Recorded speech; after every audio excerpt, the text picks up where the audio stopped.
Okay, so the results are in for the Cranio survey. I posted a survey on the Facebook page for craniosynostosis, just asking you guys if you would participate, and I was overwhelmed by the response.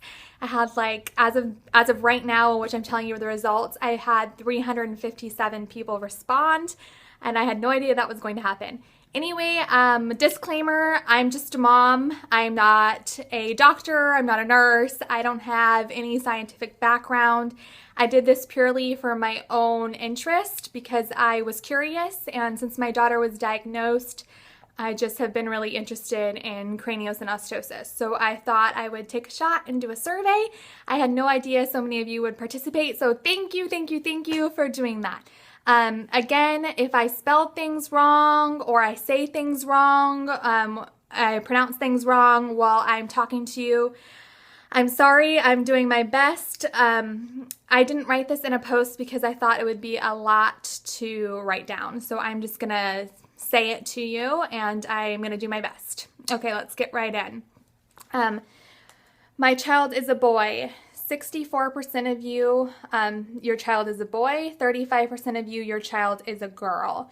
Was your child delivered through cesarean section? 43% said yes, 56% said no. So that's almost equal. What type of craniosynostosis does your child have? 44% of you said sagittal, 27% metopic.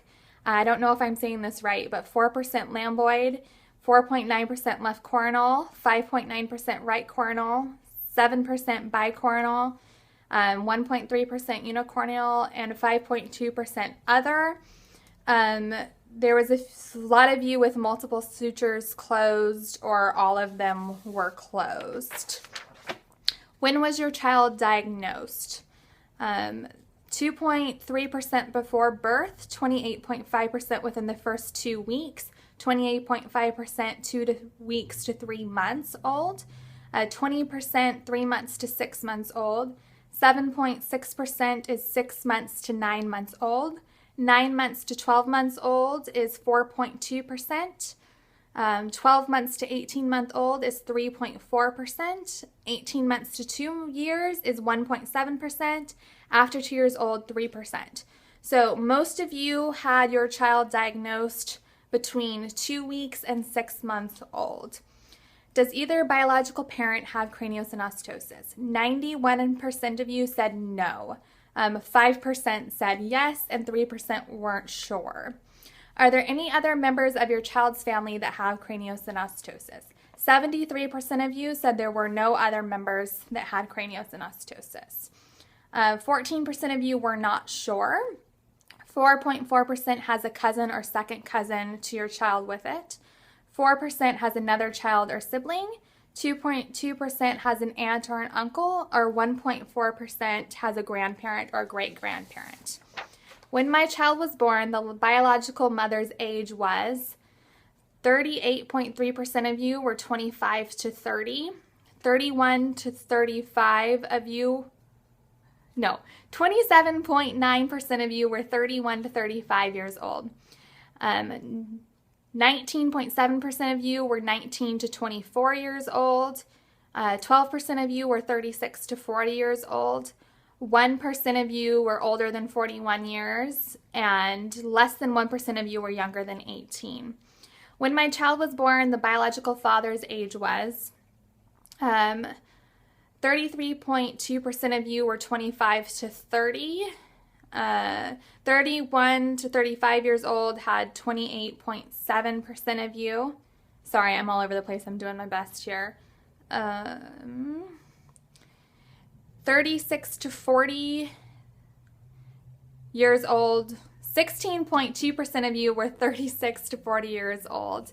12.2% of you were 19 to 24. 41 to 45 was 6.5% of you. 2% of you were 46 to 50. Older than 50 was less than 1%, and younger than 18 was less than 1%. Is your child's cranio associated with a syndrome? Does your child have any of these markers? I realized after I wrote this that there were a lot more, but like I said, or like I think I said, once I hit done, I wasn't able to edit anything, so I can do another one. A lot of you have responded with things that you would like to see, so I can do another one. Is your child's cranio associated with the syndrome? Does your child have any of these markers? 74% of you, none. Your child does not have a syndrome associated with the syndrome, doesn't have any of these markers. 5% of you have a tongue tie. 4% have a sacral dimple. 2.9% have a Mongolian spot. 1% have Crouzon syndrome. Less than 1 have, I don't know how to say this, Pfeiffer. Less than 1 have Apert. 11% of you wrote other. So there are quite a few in here. Again, I don't know if I'm saying this right. Quite a few of you wrote Munch syndrome. A lot of you wrote something about chromosome deletion, chromosome duplication, unbalanced chromosomes, Chotson syndrome, something about a extra material on a chromosome. Let's see. A lot of you had a lip tie, which I should have included, but I forgot about that one. Let's see.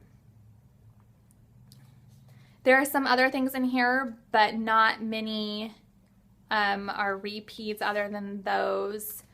Or craniofrontal nasal dysplasia, that had 3 people.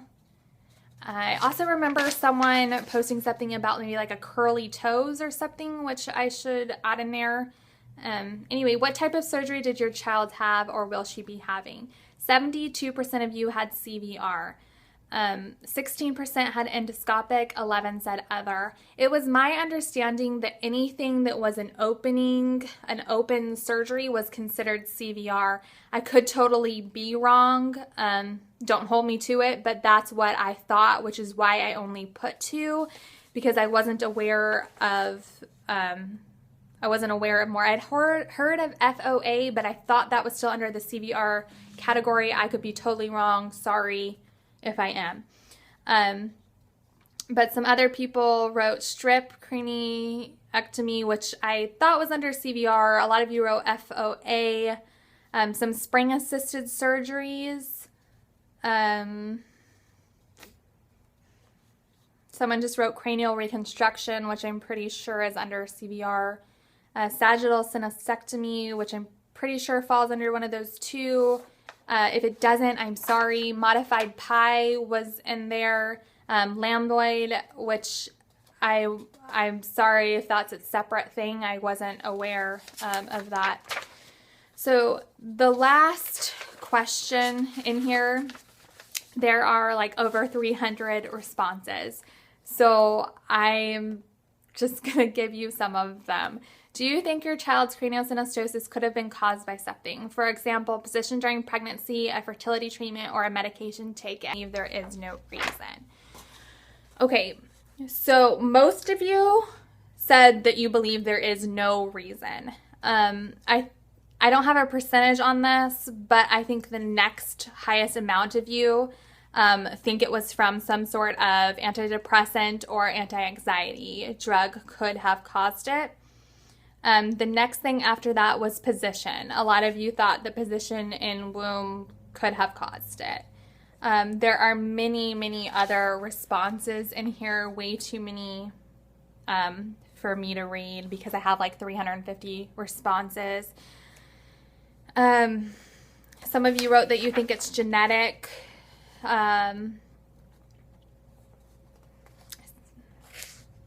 Maybe your child's head got stuck and had something to do with it. That was in here. Someone said that they adopted identical twins.